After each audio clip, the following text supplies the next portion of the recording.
Muy bien, pues vamos a todo lo contrario. Esto no tiene ninguna gracia, es más, desde luego, es más negro que blanco.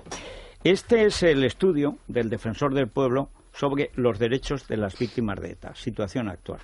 Debo decir que es estremecedor y que justifica el sueldo de Soledad Becerril, y yo que siempre he estado contra la institución del Defensor del Pueblo, a pesar de que ha tenido gente estupenda y tal, porque es como el Justicia de Aragón, siempre he pensado que era de adorno.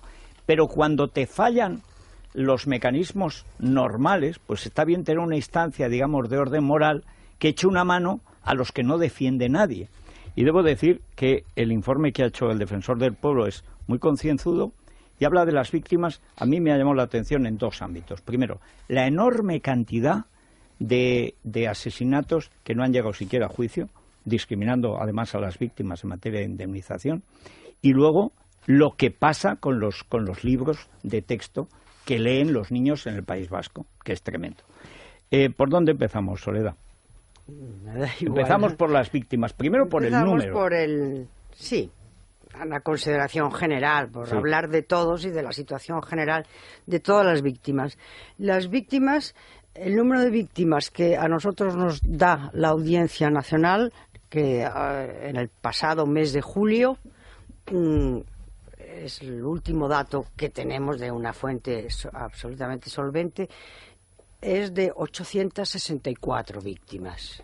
Mortales. Sí.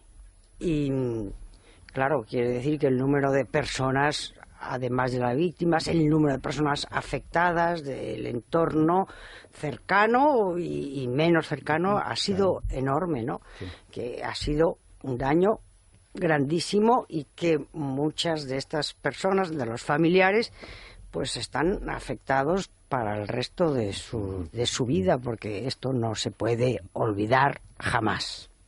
Bueno, ¿cuántas están sin juzgar? ¿Cuántos casos? Son más de 300. No tengo la cifra exacta porque hay distintas fuentes y no quiero decir un número que no sea preciso. Son bastantes más de 300.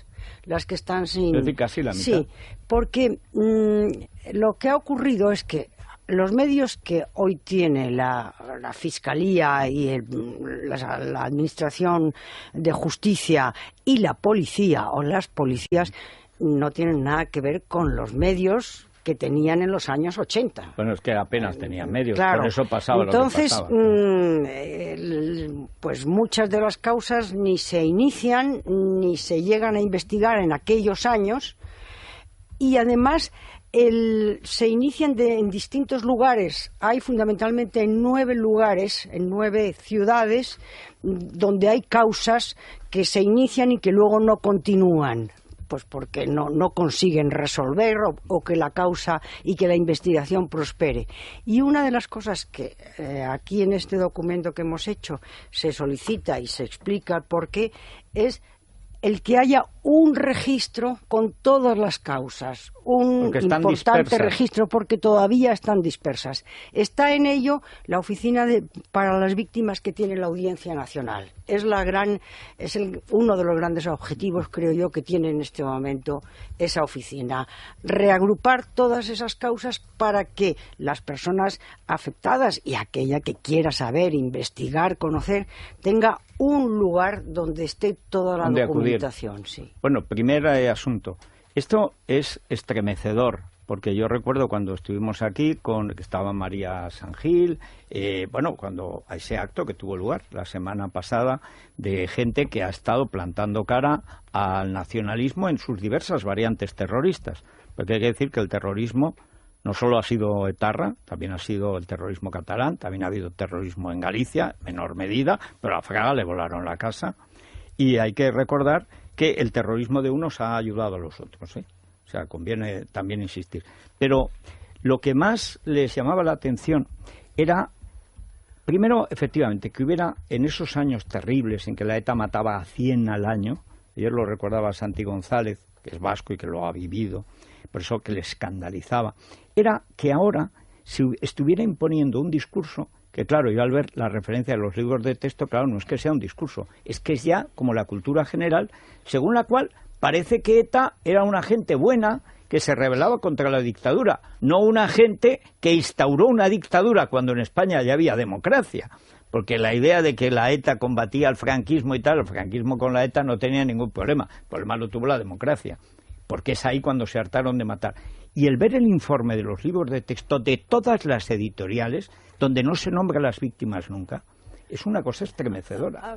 Nosotros, el informe este que hemos hecho, este documento, lo hemos hecho porque el Congreso de los Diputados, en abril de 2015, hizo una moción condenando el terrorismo de ETA, y hubo unanimidad, además, en aquella moción. Y para nuestra sorpresa, uno de los puntos de la moción era pedir de la institución del Defensor del Pueblo que hiciera un análisis o un estudio de la situación de las víctimas desde el punto de vista de personas afectadas por el terrorismo y en qué quedaban, dónde estaban sus derechos. Sí, que a lo mejor fueron abandonadas o por lo menos no tuvieron. Y por eso lo hicimos. Claro.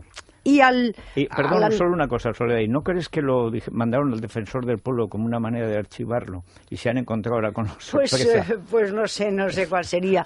No creo. Bueno, a lo mejor algunos pensaron que sí, pero otros no. Sí. Porque, bueno, el caso es que si lo hicieron en broma, ahora lo tienen en serio. Y nos ha llevado mucho tiempo porque se han consultado muchas fuentes y a muchas personas que han estudiado el tema y en muchos archivos y personas expertas en materia de derechos humanos, penalistas, historiadores también.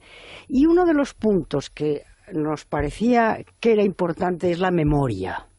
¿Qué vamos a guardar? ¿Qué van a guardar los niños, los adolescentes de aquellos años?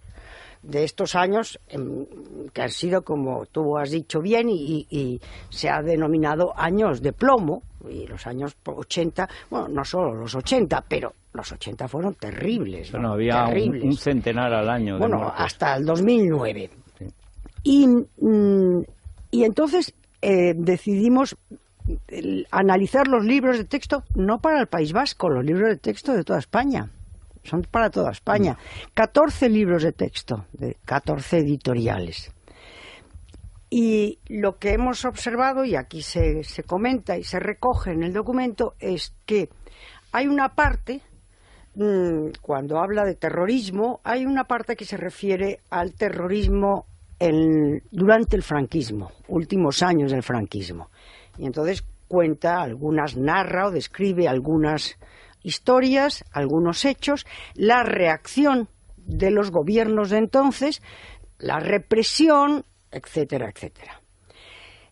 Hay una segunda etapa que son el comienzo, finales del franquismo y comienzo de la transición.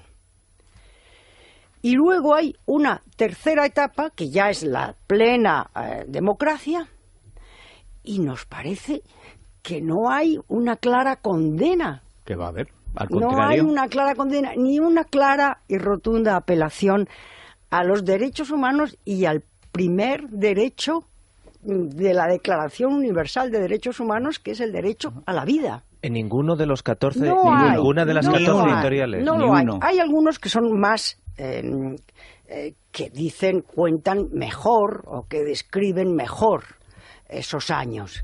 Y hay otros que pasan muy por encima, pero el balance es fundamentalmente el terrorismo en tiempos del franquismo, en los finales del franquismo, el terrorismo de ETA junto a otros terrorismos, hay otros grupos también, y lo mezclan, o lo unen, el FRAP, el Grapo, la UPG, vamos, la variante esta, el ejército debo del decir povo que galego, hay alguno que se diferencia, ¿no? Hay sí. 2 o 3 libros de texto, 2 o 3 editoriales, yo creo que son más solventes, más rigurosas, que lo analizan o lo narran de manera distinta, pero en términos generales hay mucho terrorismo durante la etapa de los últimos años del franquismo y no hay una clara visión y contundente de lo que ha ocurrido en plena democracia. Y claro, sabemos que el fin del terrorismo durante los años de la democracia ha sido acabar con la democracia. Por eso se echa en falta, ¿no? Hombre, es que debo decir que además, no sé por qué, últimamente la editorial SM se distingue. Se distingue, debe ser porque viene de la cosa, no sé, será ahora peronista vaticana, pero es especialmente siniestra, es comprar absolutamente todo el discurso de la ETA. La ETA nació porque no tenía más remedio contra la tremenda represión franquista, es decir, toda España era basura. La España que hizo la transición era basura, porque la ETA era lo único. Es que hay un libro que llega a decir que era el principal elemento de oposición al franquismo. La ETA nunca fue nada, el único elemento de oposición al franquismo era el Partido Comunista. O sea, es mentira, pero ese es el discurso de la ETA. Discurso de la ETA que, por cierto, es el que compra Podemos.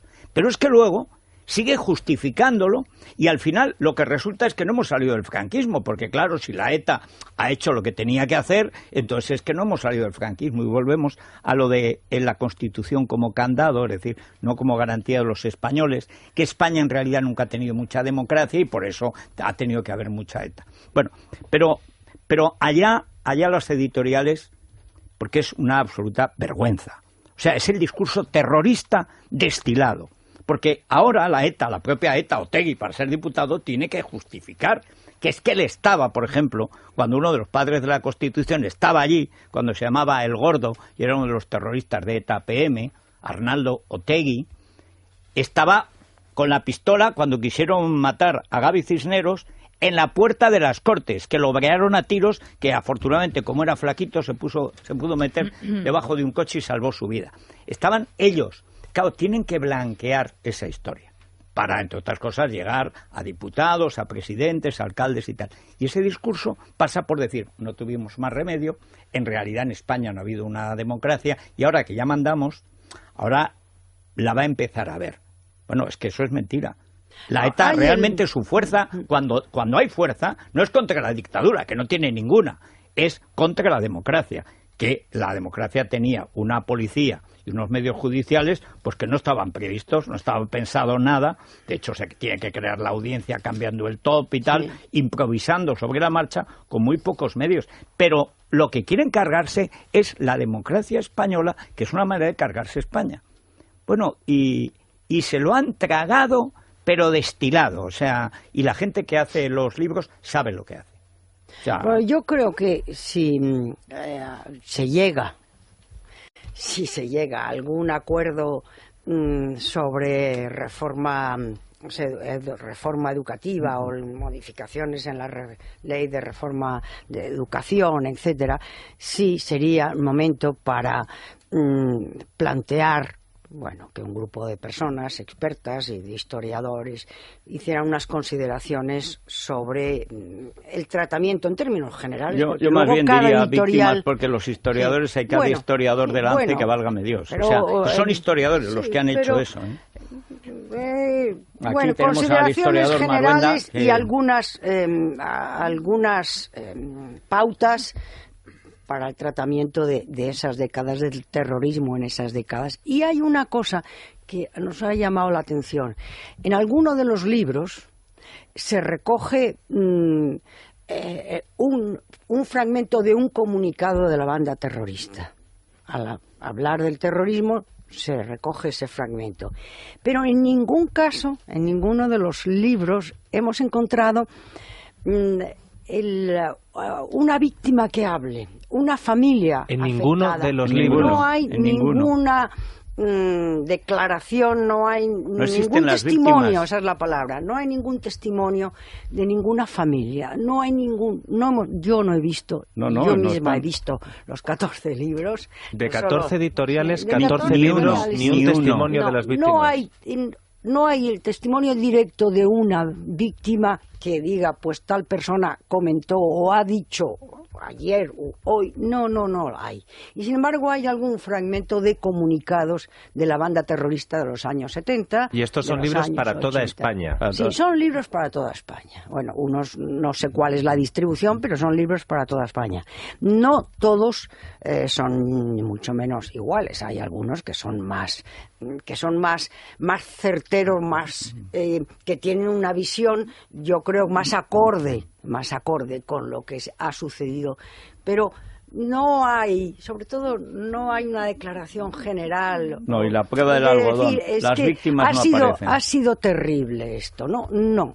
Esa declaración no existe. Después de estos datos tan terribles, está claro que ni la memoria ni la dignidad de las víctimas se está cuidando. En la parte de la justicia, es verdad lo que usted decía, que en aquel momento, en el momento en el que se cometieron algunos atentados, no se tenían los medios, pero el otro día, en el mismo sitio donde está sentado usted ahora, estaban sentadas los representantes de una fundación, Fundación Villa Cisneros. Sí. Han conseguido un hito histórico en el tema judicial al conseguir que por lo menos se pueda tener la esperanza de reabrir el caso de los novios de Cádiz asesinados hace tiempo en el País Vasco. El hecho de que tenga que existir una fundación con dinero privado que sea la que está intentando reabrir judicialmente estas causas, deja en evidencia instituciones como la Fiscalía, por ejemplo. ¿Por qué lo tiene que hacer gente con su dinero, con su patrimonio, y no lo tienen que hacer poderes del Estado? Por ejemplo, la labor que está haciendo usted como defensora del pueblo en este asunto, la podría estar haciendo también la Fiscalía en el tema judicial, ya que no le hemos dado a las víctimas ni memoria ni dignidad, ¿tampoco les vamos a dar justicia? Yo debo decir la verdad, lo que observo, la Fiscalía sí está actuando. Y la Fiscalía está haciendo lo que debe hacer.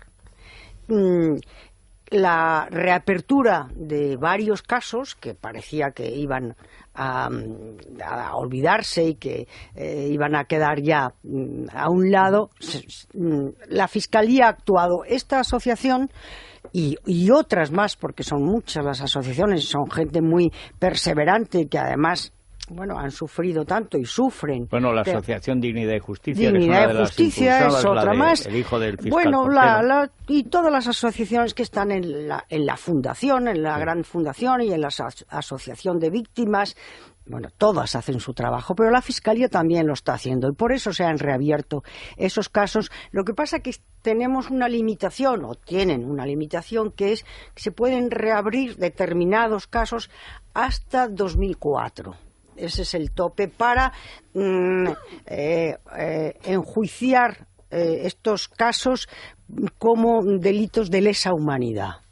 Es posible reabrirlos si se dan las circunstancias y tienen los datos, pero hasta 2004. Pero ¿sabe por qué se puede hacer eso? Porque el hijo del fiscal Portero se fue hasta Argentina. Es decir, que Dignidad y Justicia, que no es la Fiscalía, con sus propios medios hizo lo que no hizo nadie. O sea, la primera semilla la han plantado Dignidad y Justicia y la otra la Fundación Villa Cisneros. Desde luego, sí, tenemos todo el reconocimiento hacia estas asociaciones y entidades.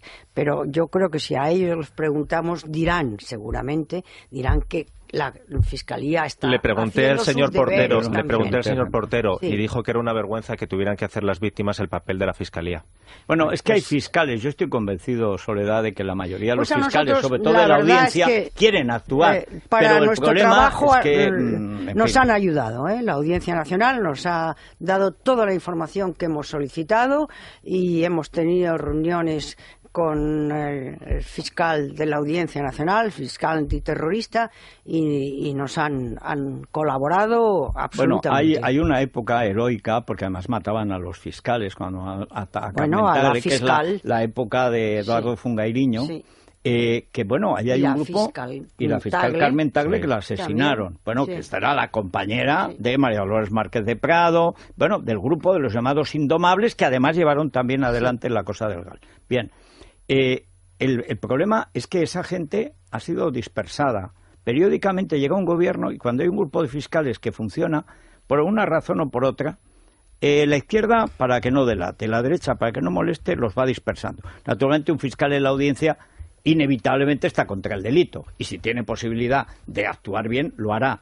Ahora, se han cegado durante tanto tiempo estos mecanismos que es que parece que está mal visto hablar de ellos. Bueno, claro, si los libros de texto ya no hablan de las víctimas... Bueno, lo que ocurre es que, hablando de las causas judiciales, me repito a lo que decía al principio, están en distintos archivos, están en distintos juzgados, están en distintos lugares y todo eso necesita un trabajo y necesita un tiempo.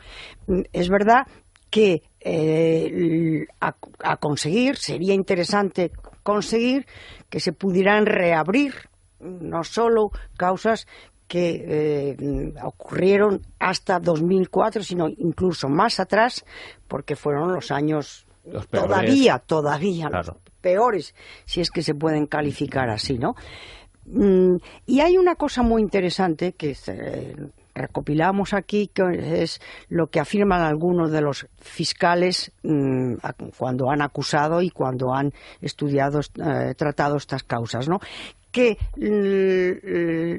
se debe enjuiciar y que se debe contemplar no solo la autoría, no a los autores, sino a las cabezas, a los que decidieron, a los que organizaron, claro, a los que dieron las órdenes, a los que por dieron supuesto, las instrucciones. Y esa es la cuestión, esa es la ¿no? clave. Esa es la clave, porque no nos olvidemos que esa ha sido la clave en juicios, no en España, en juicios en Alemania, para, por ejemplo, para perseguir a los cerebros, entre comillas lo de cerebros, del Holocausto. Claro. Si pensamos en los juicios de Nuremberg, pues en los juicios de Nuremberg fueron a Goering, claro, no se juzgaban los autores materiales, fundamentalmente a los cabezas, ¿no? Claro.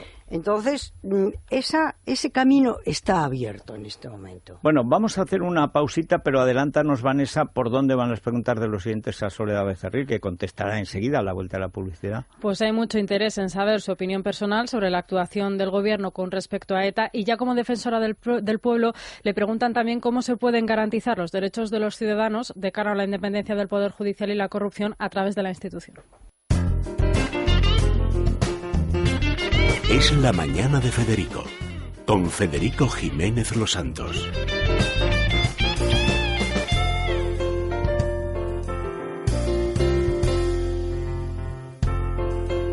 Bueno, vamos a escuchar a los oyentes. Vanessa, y bueno, contesta enseguida Soledad Becerril. A mí me gustaría preguntarle que yo me sentiría defendida si defendiera la independencia del Poder Judicial, la división de poderes y la supresión de el excesivo gasto público. Señora Soledad Becerril, yo que no sé muy bien el funcionamiento ni para qué sirve la defensora o el defensor del pueblo, yo me gustaría saber por qué no nos defiende de los políticos corruptos. El mayor crimen, deshonor y cobardía cometido por nuestros democráticos gobiernos ha sido la bajada de pantalones ante ETA. Este gobierno tan cobarde que sigue negociando con la ETA igual que el anterior. Bueno, hay varios asuntos. Bueno, te piden nada más que arregles el déficit público. Sí. Eso es un poco... Yo sé que como liberal es lo que te pide el cuerpo, pero creo que no está en tu jurisdicción.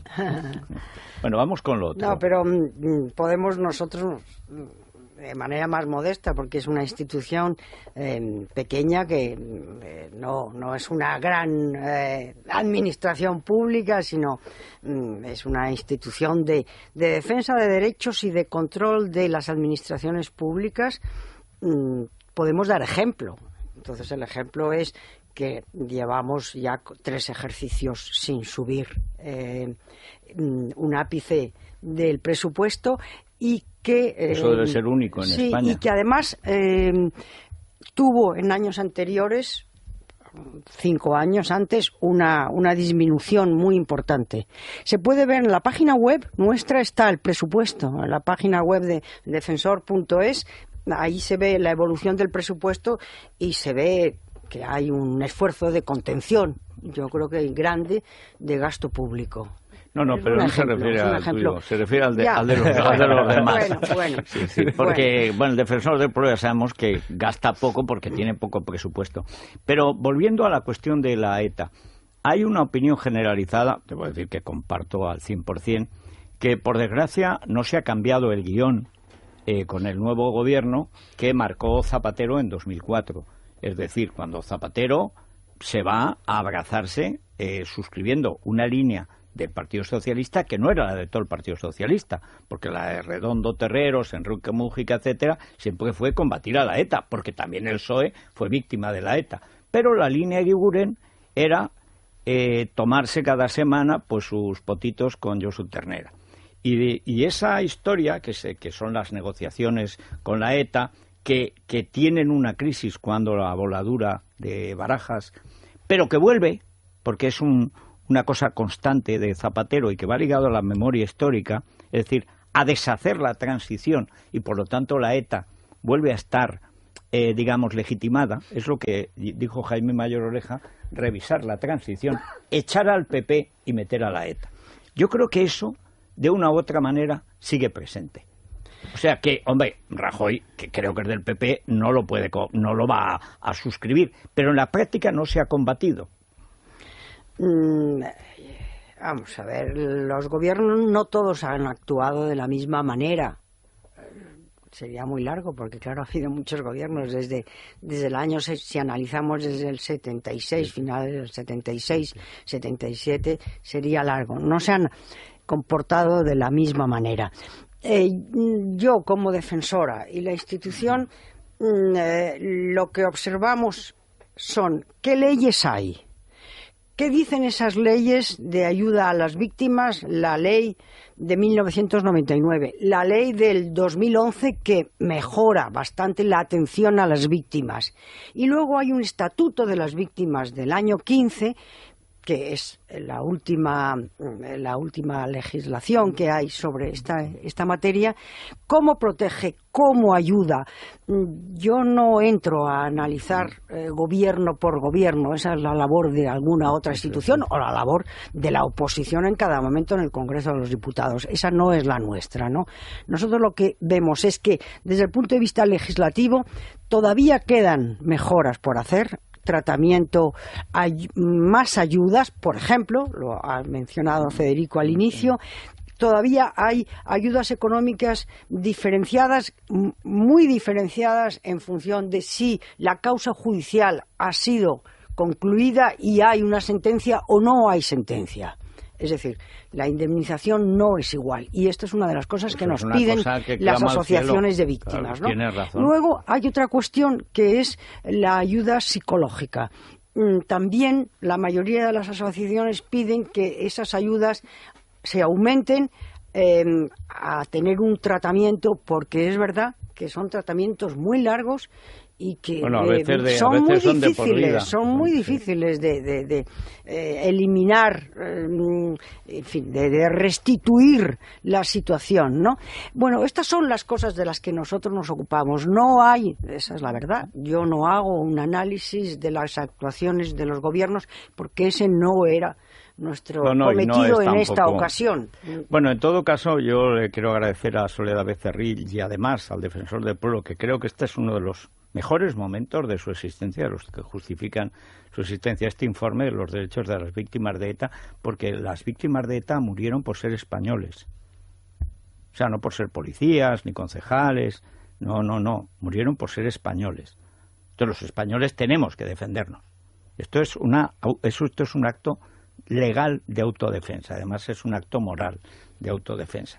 Y como esto no ha hecho más que empezar, y Soledad siempre ha sido muy trabajadora, pues es el momento, yo lo que le animo es a que continúe en esa línea, por de pronto las indemnizaciones, porque además tampoco me cabe duda de que hay suficiente mayoría en el Parlamento para ir mejorando las leyes y seguir trabajando. O sea que, seguiremos con ellos. Bueno, mucho ánimo muchas y gracias. Muchas gracias. Buenos días y gracias.